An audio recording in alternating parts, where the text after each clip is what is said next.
Channel Mrs cooking আর্টে আপনাদের সকলকে জানাই আরো একবার স্বাগত। আজকে চলে এসেছি আবার একটা অসাধারণ আর ইউনিক রেসিপি নিয়ে। চিকেনের প্রিপারেশন তো আপনারা অনেক রকমেরই খেয়েছেন, তো আজকে যে রেসিপিটা সেটা কিন্তু একদম ইউনিক। আমরা আজকে যেটা বানাবো pumpkin seed white chicken curry, মানে আমরা যেটা চাল মগজ বলি সেটা দিয়ে কিন্তু আজকের রেসিপি। এর মধ্যে কোনো রকমে আমরা অন্য কিছু ইউজ করছি না। দেখে নিন আজকের রেসিপিটা বানানোর জন্য আমি এখানে নিয়ে নিয়েছি চিকেন, আর এখানে 1 কেজি পরিমাণ চিকেন আছে। আর নিয়ে নিয়েছি রসুন, পেঁয়াজ আর আদা পেস্ট করে নিয়েছি। আর নিয়েছি টক দই, টমেটো পেস্ট আর চাল মগজ আর কাজু বাদাম পেস্ট। প্রথমে আমরা চিকেনটাকে একটু মাখিয়ে নেব। আমি বেশি কিছু উপকরণ দিয়ে একদমই মাখাচ্ছি না, আমি বাড়িতে একটা মশলা রেডি করে নিয়েছি। আমি ডেসক্রিপশানে মশলাটা দিয়ে দেব, আপনারা প্লিজ একটু দেখে নেবেন। আমি মশলাটা দিচ্ছি আর তার মধ্যে দিয়ে দিচ্ছি অল্প পরিমাণ 1 চামচ মতো নুন, সব আর দিয়ে দিচ্ছি রেড চিলি পাউডার। আমি লঙ্কার গুঁড়ো দেইনি, কাশ্মীরি রেড চিলি পাউডার। আমি সবগুলো দিয়ে এটাকে একটু ভালো করে মেখে নিচ্ছি। আপনারা যদি কেউ চান অবশ্যই লঙ্কার গুঁড়ো এর মধ্যে ইউজ করতে পারেন। যেহেতু আমি চিকেন মশলাটা বানিয়েছি তার মধ্যে আমি গোলমরিচ দিয়েছি। আমি সবগুলো দিয়ে একটু ভালোভাবে এটাকে মাখিয়ে নেব চিকেনগুলোকে। আর চিকেনগুলো মাখানো হয়ে গেলে এটা কিন্তু রেখে দিতে হবে না। আমরা ভালোভাবে মাখানোর পরে চিকেনগুলোকে কিন্তু আমরা ফ্রাই করে নেব। দেখুন আমাদের খুব ভালোভাবে আমি চিকেনগুলো মাখিয়ে নিয়েছি আর সুন্দর একটা কিন্তু কালার এসছে। কাশ্মীরি রেড চিলি পাউডারটা সুন্দর কালারটা যাতে আরও ভালো আসে তার জন্যই দেওয়া। আর আমি গ্যাসটাকে জ্বালিয়ে নিয়েছি আর কড়া নিয়ে নিয়েছি, এর মধ্যে দিয়ে দিচ্ছি সাদা তেল। আমি সাদা তেল দিয়ে আমি রেসিপিটা বানাচ্ছি। আপনারা সাদা তেলের সাথে একটু বাটারও ইউজ করতে পারেন। আমি সাদা তেলটা দিয়ে দিয়েছি। দেওয়ার পরে একটু গরম হয়ে যাওয়ার পরে আমরা চিকেনগুলোকে দিয়ে দিচ্ছি। চিকেনগুলোকে আমরা বেশি ফ্রাই করব না, জাস্ট হালকা একটা ফ্রাই করব, তাতে এই মশলাটার গন্ধটা কিন্তু খুব ভালো আসবে। অবশ্যই এটা একটু হালকা ফ্রাই করে নেবেন। বেশি কড়া ফ্রাই করলে কিন্তু মাংসগুলো শক্ত হয়ে যাবে, তাই আমরা এটা হালকা ফ্রাই করব। দেওয়ার পরে আমরা দেখুন খুব অল্প পরিমাণে তেলে কিন্তু আমরা এটা করছি। এখানে 3 টেবিল চামচ মতো আমি তেল দিয়েছিলাম আর এখানে সাদা তেল ব্যবহার করেছি। দেওয়ার পরে আমরা এটাকে ভালোভাবে একটুখানি নাড়িয়ে দিচ্ছি। নাড়িয়ে নেওয়ার পরে হালকা ব্রাউন কালার হলে আমরা কিন্তু চিকেনগুলোকে তুলে নেব। দেখুন চিকেনগুলোর অলরেডি কালার চলে আসতে আরম্ভ করেছে। আর আমরা যেহেতু বেশি ভাজবো না তার জন্যে একটু কালার চলে আসলেই আমরা কিন্তু এটা তুলে নেব। আর এই রেসিপিটা কিন্তু খুবই সহজ আর একদম ইউনিক। আপনারা বাড়িতে একবার ট্রাই করবেন, আশা করছি ভালো লাগবে। সম্পূর্ণ ভিডিওটা দেখলে আশা করছি রেসিপিটা আপনাদের ভালো লাগবে।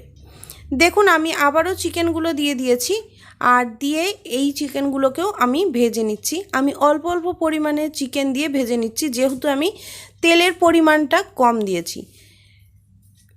দেখুন আমি এটাকেও একটু হালকা ব্রাউন করে ভেজে নিচ্ছি।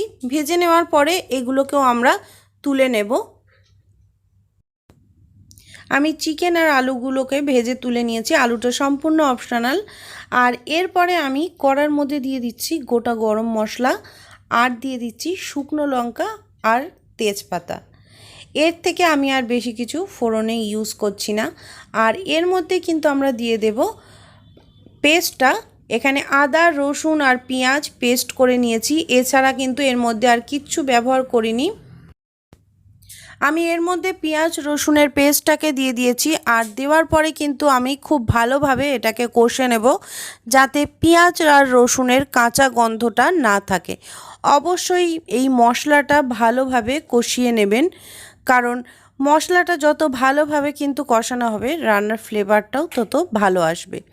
আমরা খুব ভালোভাবে মশলাটাকে কষিয়ে নিচ্ছি। দেখুন আমি মশলাটা ভালোভাবে কষিয়ে নিচ্ছি আর এর কালারটা কিন্তু অলরেডি ছাড়তে আরম্ভ করে দিয়েছে, তেল ছাড়তে আরম্ভ করে দিয়েছে, তার জন্যে কালারটাও কিন্তু চেঞ্জ হতে আরম্ভ করে দিয়েছে। আর এর মধ্যে কিন্তু আমরা দিয়ে দেব টমেটোর পেস্ট। আমরা এখানে একটা টমেটো নিয়েছি আর টমেটোটাকে আমরা পেস্ট বানিয়ে নিয়েছি। সেই টমেটোর পেস্টটা আমরা দিয়ে দেবো। দেওয়ার পরে আমরা এটাকে ভালোভাবে নাড়তে থাকবো। আর আমি কিন্তু গ্যাসের ফ্লেমটাকে হাই টু মিডিয়ামে রেখে দিয়েছি। একদম হাইতে গ্যাসের ফ্লেমটা দেবেন না, তাতে কিন্তু পুড়ে যেতে পারে। এরপরে আমি দিয়ে দিচ্ছি এর মধ্যে স্বাদ মতো নুন। যেহেতু আমি মাংসটার মধ্যে অলরেডি নুনটা মাখিয়ে রেখে দিয়েছিলাম, তাই এখানে নুনের পরিমাণটা কিন্তু অবশ্যই বুঝে দেবেন। আর এরপরে দিয়ে দিচ্ছি আমি কয়েকটা চিনি। আপনারা যদি চান তাহলে কিন্তু চিনিটা ব্যবহার করতে পারেন।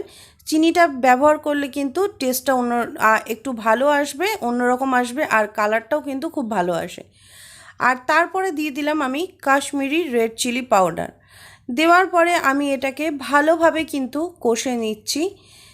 আর আমি যে মশলাটা এখানে ব্যবহার করছি সেটা কিন্তু বাড়িতে তৈরি করা মশলা।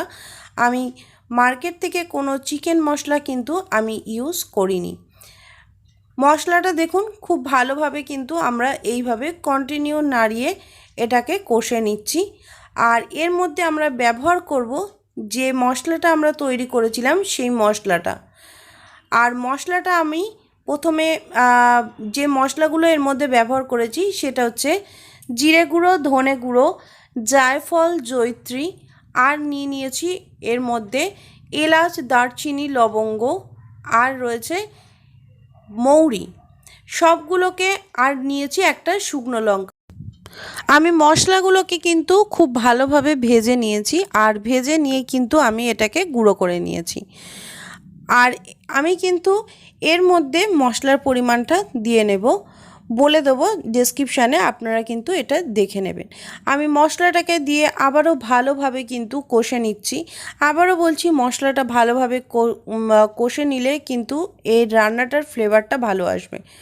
আপনারা দেখুন এটা তেল ছাড়তে আরম্ভ করে দিয়েছে। আর এরপরেই কিন্তু আমরা এর মধ্যে দিয়ে দেব যে চালমগজ আর কাজু বাদাম রেখেছিলাম সেইটা। আমি এর মধ্যে এক ফোঁটাও কিন্তু জল ব্যবহার করিনি এখনও পর্যন্ত। আমি চালমগজ আর কাজু বাদাম বাটা কিন্তু এর মধ্যে দিয়ে দিচ্ছি। কাজু বাদাম রয়েছে 5 থেকে 6টা, আর চালমগজ এখানে বাটার পরিমাণটা রয়েছে 4 টেবিল চামচ মতো। চালমগজের পরিমাণটা একটু বেশি লাগবে। আর দেওয়ার পরে আমি ভালোভাবে কিন্তু এটাকে নাড়িয়ে দিচ্ছি। আর যে বাটিটাতে চালমগজ আর কাজু বাদাম বাটাটা ছিল সেই বাটিটা ধুয়ে আমি এর মধ্যে দিয়ে দিলাম। দেখুন আমি ভালোভাবে এটাকে খুব সুন্দরভাবে নাড়িয়ে নিয়েছি। আর এরপরে কিন্তু আমি দিয়ে দিচ্ছি চিকেন আর আলুগুলো সম্পূর্ণ অপশনাল, আপনারা চাইলে দিতেও পারেন আবার নাও দিতে পারেন। আমি চিকেন আর আলুগুলোকে ভালোভাবে ভেজে নিয়েছিলাম, আর সেটাকে কিন্তু আমি কড়াতে দিয়ে দিচ্ছি। চিকেন আর আলুটা কিন্তু কড়ার মধ্যে আমাদের দেওয়া হয়ে গেছে, আর সবটাই আমরা দিয়ে দিয়েছি। এরপরে কিন্তু আমরা খুব ভালোভাবে এটাকে কষে নেব। আলু আর চিকেনটা ভালোভাবে কষে নিতে হবে, তাতে মশলাগুলো যেন পুরো ভালোভাবে কিন্তু চিকেন আর আলুটার সাথে মিশে যায়। দেখুন খুব সুন্দরভাবে কিন্তু আমি এটাকে মিশিয়ে দিচ্ছি। আর এটাকে মেশানো হয়ে গেলে আমরা যে টক দইটা নিয়েছিলাম সেই টক দইটা আমরা ব্যবহার করব। আমরা এর ওপর থেকে টক দইটা আমরা ফাটিয়ে নিয়েছি। আর তারপরে কিন্তু আমরা কিন্তু ব্যবহার করব টক দইটা। আমরা এবার টক দইটা দিয়ে দিচ্ছি। এখানে আমি 200 গ্রাম পরিমাণ টক দই নিয়েছিলাম। আর টক দইটাকে দিয়ে আমি ভালোভাবে কিন্তু এটাকে কষিয়ে নেব। আর এর মধ্যে কিন্তু আমি কিন্তু কোনো রকম আর জল ব্যবহার করছি না। আর এতে কিন্তু আর জল দিতেও লাগবে না। আমি টক দইটা যেহেতু দিয়েছি তার জন্যে কিন্তু এটা দই থেকেই জলটা বার হবে। আর এইভাবে এই অবস্থাতে রেখে আমরা কিন্তু এর ওপর থেকে ছড়িয়ে দেব ধনেপাতা কোচানো। ধনেপাতা কোচানোটা সম্পূর্ণ অপশনাল, আপনারা যারা ধনেপাতা খেতে পছন্দ করেন না তারা কিন্তু এটা নাও দিতে পারেন। ধনেপাতা কোচানো আমি দিয়ে দিয়েছি। আর দিয়ে দিয়েছি এর মধ্যে কাঁচা লঙ্কা।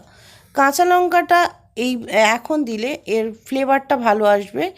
আর আমি কিন্তু পেঁয়াজ রসুন আদার সাথে কাঁচা লঙ্কা পেস্ট করে নিয়েছিলাম।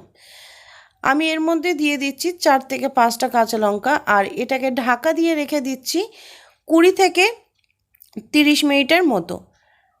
দেখুন আমরা ঢাকাটা খুলে দেখে নিচ্ছি। এটা কিন্তু খুব ভালোভাবে কিন্তু হয়ে গেছে চিকেনটা, আর খুব সুন্দরভাবে সেদ্ধ হয়ে গেছে। ফ্লেভারটা কিন্তু গন্ধটা যেমন অসাধারণ বেরিয়েছে, এটা কিন্তু খেতেও খুব দুর্দান্ত। আপনারা বাড়িতে অবশ্যই এই চিকেন রেসিপিটা একবার ট্রাই করে দেখবেন। দেখুন আমরা খুব ভালোভাবে এটাকে আবারও একটু নাড়িয়ে দিলাম, আর খুব ভালোভাবে পাশ থেকে তেল ছাড়তে আরম্ভ করে দিয়েছে, রেডি হয়ে গেছে। আর এর ওপর থেকে কিন্তু আমরা দিয়ে দেব গরম মশলার গুঁড়ো। আমরা লাস্টে দিয়ে দেব গরম মশলার গুঁড়ো। আমি ওপর থেকে ছড়িয়ে দিলাম 1 টেবিল চামচ মতো গরম মশলার গুঁড়ো, আর আমি দিয়ে দেব ধনেপাতা কুচানো। গরম মশলার গুঁড়োটাকে দেওয়ার পরে আমি একটু ভালোভাবে এটাকে মিশিয়ে দেব।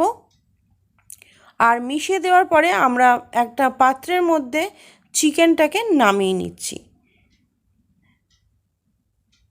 আমরা চিকেনটাকে একটা পাত্রের মধ্যে কিন্তু নামিয়ে নিয়েছি, আর এটা আমি ভালোভাবে কিন্তু সাজিয়ে নিচ্ছি। তারপরে আমি ফিরে আসছি। আমি চিকেনটাকে ভালোভাবে সাজিয়ে নিয়েছি। আমি চিকেনটাকে নামিয়ে এর মধ্যে ধনেপাতা দিয়ে কিন্তু গার্নিশিং করে নিয়েছি। আপনারা চাইলে আপনাদের পছন্দ মতো এর ওপর থেকে একটু ধনেপাতা কোচানো আর কাজু বাদাম সেটাকে ঘিয়ের মধ্যে ফ্রাই করে তাও কিন্তু আপনারা এর ওপর থেকে দিতে পারেন, তাতেও কিন্তু খেতে খুবই ভালো লাগবে। রেডি হয়ে গেছে আজকের অসাধারণ আর ইউনিক একটা চিকেন রেসিপি। তাহলে কিন্তু আপনারা বাড়িতেই কিন্তু বানিয়ে নিতে পারবেন এই রকম প্রত্যেক দিনের একঘেয়েমি চিকেন থেকে বেরিয়ে নতুন একটা চিকেন রেসিপি। তাহলে আমাদের রেডি হয়ে গেছে আজকের সুন্দর আর অসাধারণ unique recipe pumpkin seed white chicken curry. তো যদি ভালো লেগে থাকে তাহলে অবশ্যই লাইক করে দিও, আর কমেন্টের মাধ্যমে জানাতে একদমই ভুলো না যে রেসিপিটা কেমন লেগেছে। প্রচুর শেয়ার করে দিও, সাবস্ক্রাইব করে দিও আমাদের চ্যানেলটা, পাশে থাকা বেল বাটনটা ক্লিক করতে একদম ভুলো না। নিত্য নতুন রেসিপির আপডেট পেতে সবার আগে কিন্তু আমাদের চ্যানেলটাকে সাবস্ক্রাইব করে বেল বাটনটা ক্লিক করে নিই। আজকের মতো রেসিপিটা এই পর্যন্তই, আবারও ফিরে আসবো নতুন কোনো রেসিপি নিয়ে।